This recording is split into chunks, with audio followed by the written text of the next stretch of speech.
What if I told you the one thing you think proves you're right in an argument is the very thing that's slowly tearing your relationship apart? We've all been there. It starts with something small, like who was supposed to take out the trash. Then it turns into a fight about who does more around the house. Suddenly, you're bringing up that thing that happened 6 months ago, and your partner is bringing up that other thing from last year. Your voices get louder, your chests get tighter, and you both end up sleeping on opposite sides of the bed, feeling angry and alone. It feels like you're stuck in a loop, having the same fight over and over. But what if there were a few secret phrases, like cheat codes for your relationship, that could stop that runaway train of an argument dead in its tracks? In this video, I'm going to share 5 incredibly simple yet powerful phrases that will instantly de-escalate almost any fight with your partner, so you can actually talk about the real problem and come out stronger on the other side. The argument trap we all fall into. Let's paint a picture. Imagine you get home after a long, stressful day at work. You're tired, you're hungry, and all you want to do is relax for a few minutes. You walk into the kitchen, and there it is, a sink full of dirty dishes from this morning, exactly where you left them, even though your partner said they'd take care of them. Immediately, your brain goes into attack mode. The frustration bubbles up inside you. You walk into the living room and say, "Why didn't you do the dishes like you promised? You never help around here." And just like that, the battle begins. Your partner, who might have also had a terrible day, immediately feels attacked. They don't hear your frustration, they just hear an accusation. So their defenses go up. They might say, "I was busy, I had a crazy day. It's not like you do everything perfectly either." Now you're not talking about the dishes. You're talking about who is the better, more responsible person. This is what psychologists call an amygdala hijacked. It's a fancy way of saying your brain's alarm system has been triggered. The logical, thinking part of your brain shuts down, and the emotional, primitive part takes over. You're in fight or flight mode. In this state, you can't listen, you can't solve problems, and you certainly can't feel empathy for your partner. You just want to win. The famous relationship researcher Dr. John Gottman has studied thousands of couples for decades.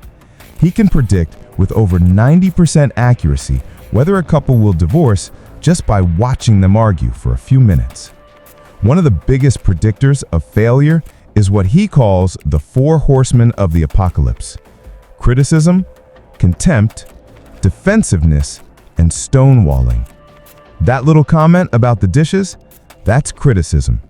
Your partner's response, that's defensiveness. If this pattern continues, it poisons the well. The goal isn't to stop disagreeing.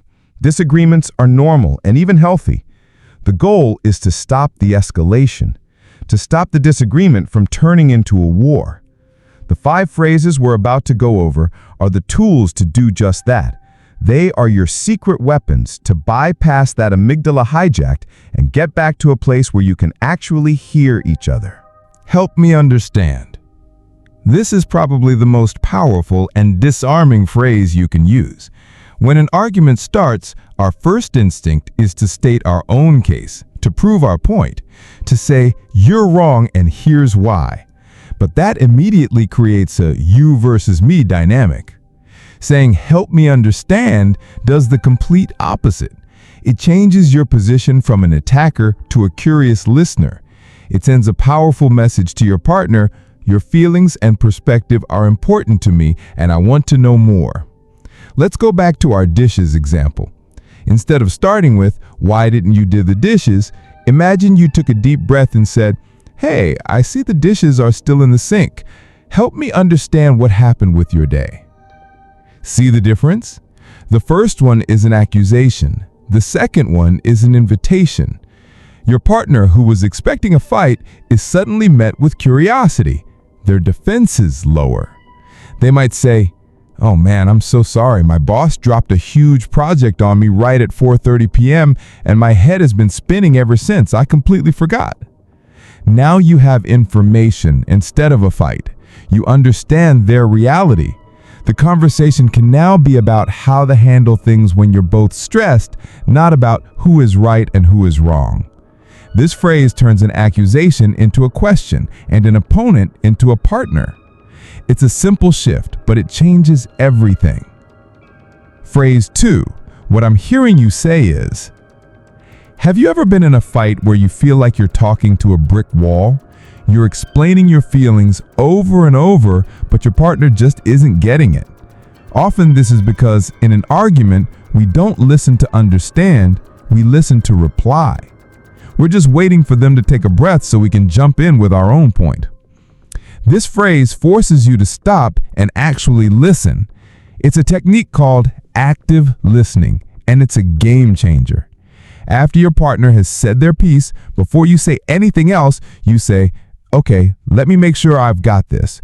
What I'm hearing you say is that you feel unappreciated because I didn't acknowledge how hard you worked on dinner. Is that right? This does two incredible things. First, it makes your partner feel heard.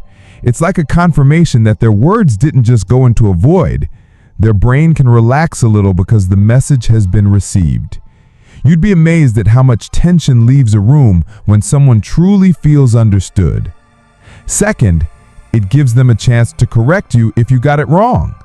Maybe they say, no, it's not that I feel unappreciated, it's that I feel lonely because it seems like you're always on your phone at dinner. Boom, you just discovered the real problem. The fight you thought you were having about dinner was actually a fight about feeling disconnected.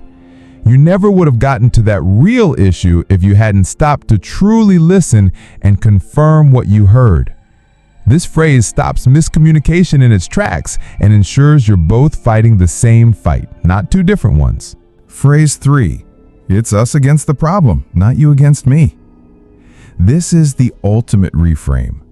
In the heat of an argument, it's so easy to see your partner as the enemy. They are the source of your pain, the obstacle in your way.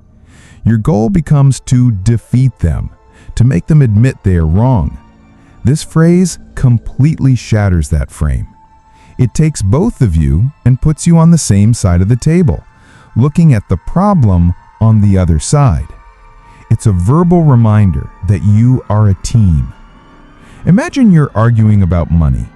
One of you is a saver and one is a spender. It's a classic conflict.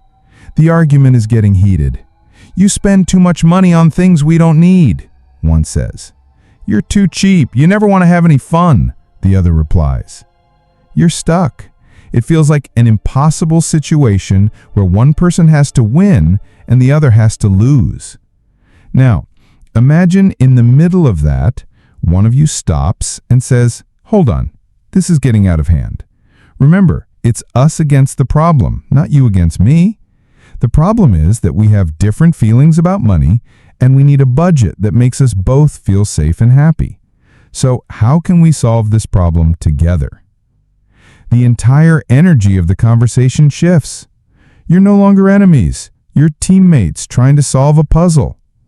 This phrase transforms the dynamic from a battle to a collaboration. It reminds both of you of the bigger picture. Your relationship is more important than this single issue. This isn't about winning the argument. It's about strengthening the team. Phrase 4. I can see why you feel that way. This phrase is pure magic, but it's also the one people resist the most. Why? Because we think that understanding someone's feelings means we're agreeing with them. And if we agree with them, we lose the argument. This is a huge misunderstanding. Validation is not the same as agreement. Validation is simply acknowledging that your partner's feelings are real and make sense from their point of view. You don't have to agree with their logic to respect their emotions. Let's say your partner is upset because you want to go out with your friends on a Friday night. They say, it feels like you'd rather be with them than with me. Your first instinct might be to get defensive. That's ridiculous. I just saw you yesterday. I'm allowed to have friends. This response invalidates their feeling and tells them they are wrong to feel that way. It's like throwing gasoline on a fire. Instead, try this. I can see why you feel that way. We haven't had a proper date night in a couple of weeks, and it makes sense that you might feel like you're not a priority when I make plans with my friends. I get it. You haven't agreed to cancel your plans. You haven't admitted to doing anything wrong. All you have done is looked at the situation from their perspective and said, your feelings are valid. The relief your partner will feel is immense. It's like you've given them a gift. Once they feel validated, their defensiveness melts away, and they're much more open to finding a solution with you. Maybe you can then say, I do really want to see my friends tonight, but how about we book a special dinner for just us tomorrow night? Now you're problem solving, all because you started with a little bit of validation. Phrase 5. Can we take a 5-minute break? Sometimes, no matter what you say, the argument has gone too far. Your hearts are racing, your voices are loud, and you're both deep in that amygdala hijack. You're saying things you don't mean, and you're just hurting each other.